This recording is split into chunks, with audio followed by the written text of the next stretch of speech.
चैनलों से खबरें गायब हो रही हैं, खबरों की जगह झगड़े भर दिए जा रहे हैं। गोदी सेठों का गोदी मीडिया, अलग अलग चैनल मगर सभी का काम एक। क्या यह आजाद मीडिया की निशानी है? खुद से सोचिए, यह कैसा बिजनेस है जहां खराब माल बनाने को लेकर कंपटीशन हो रहा है। बिना आजाद मीडिया के नागरिक की आजादी का क्या मतलब है? कहां बोलेंगे आप? किससे बोलेंगे आप? क्या आप बर्दाश्त कर सकते हैं कि इतने महान देश में एक आजाद मीडिया नहीं है? यह गर्व की बात है। जितने भी पुराने और सांस्थानिक मीडिया थे सब के सब गोदी हो गए। यूट्यूब का भी फॉर्मूला ये लोग एक दिन निकाल लेंगे। आजाद पत्रकारों के लिए खतरे बढ़ने वाले हैं। राष्ट्रीय सुरक्षा से जोड़कर उन्हें अब दबाया जाएगा। इसके नाम पर पहले ही कई लोगों को फर्जी तरीके से जेल में बंद किया गया है। आप जानते हैं, कई उदाहरण दिए जा सकते हैं।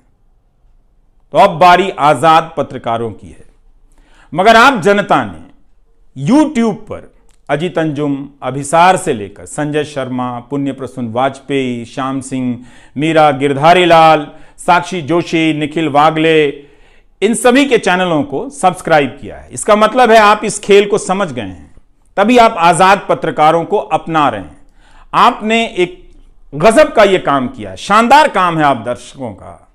कई नाम है जो यहां पर इस वक्त छूट रहे हैं, मगर उन सभी का साथ देकर आप लोगों ने इतिहास के इस मोड़ पर बेहद शानदार काम किया है। आपने गोदी मीडिया छोड़ दिया है। तो इस गोदी सेठ से आग्रह है कि वह उन सेठों की तरफ देखे जिन्होंने देश को आजाद कराने में अपनी भूमिका निभाई। ऐसा सेठ ना बने कि उन सेठों के बनाए लोकतंत्र को कुचलने का आरोप गोदी सेठ पर आ जाए, लग जाए। इसलिए हमें लगा कि आपके बीच आकर सेठ के नाम संदेश पढ़ना चाहिए।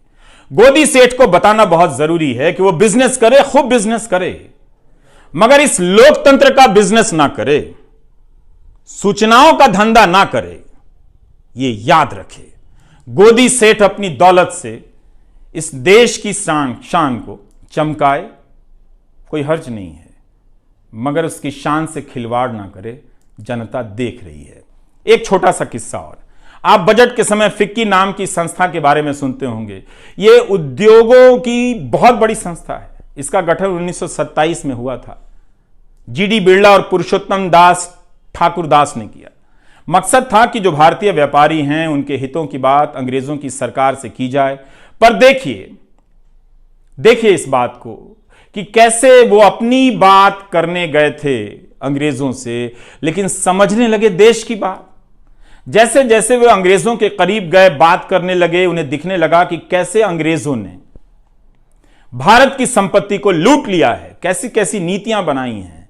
इन नीतियों की वजह से भारत के कारोबारी पनप नहीं पा रहे हैं। फिक्की से जुड़े बिजनेसमैन समझ गए कि उन्हें राजनीतिक कदम उठाने पड़ेंगे। 1928 में पुरुषोत्तम दास ने कहा कि हम अब और राजनीति से अलग नहीं रह सकते हैं, हमें आजादी की लड़ाई का हिस्सा होना पड़ेगा। यह हमारे व्यापारी वर्ग का शानदार इतिहास है। एक छोटा सा किस्सा और, 1937 में कांग्रेस ने कई प्रांतों में सरकार बनाई। इसी से जुड़ा जीडी बिरला का एक प्रसंग है। तब जीडी बिरला ने अंग्रेजी हुकूमत के अधिकारियों से कहा था कि कांग्रेस केवल संविधान के हिसाब से काम करने नहीं आ रही है, बल्कि आजादी के लक्ष्य को आगे बढ़ाने के लिए सरकार में आ रही है। अगर सरकार संवैधानिक सुधार नहीं करती है तो भारत सीधी कार्रवाई के लिए मजबूर हो जाएगा, यानी आजादी के आंदोलन के लिए। इसका मतलब तो यही था कि जनता अहिंसक रूप से सरकार की बात मानने से इनकार कर देगी, सिविल नाफरमानी कर देगी। यह हमारा इतिहास है। वक्त फिल्म में एक चिनॉय सेठ हुआ करता था, लेकिन अब वो गोदी सेठ में बदल गया है।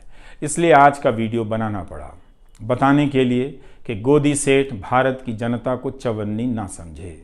मीडिया और पत्रकार बिक सकते हैं, लेकिन जनता को कोई नहीं खरीद सकता।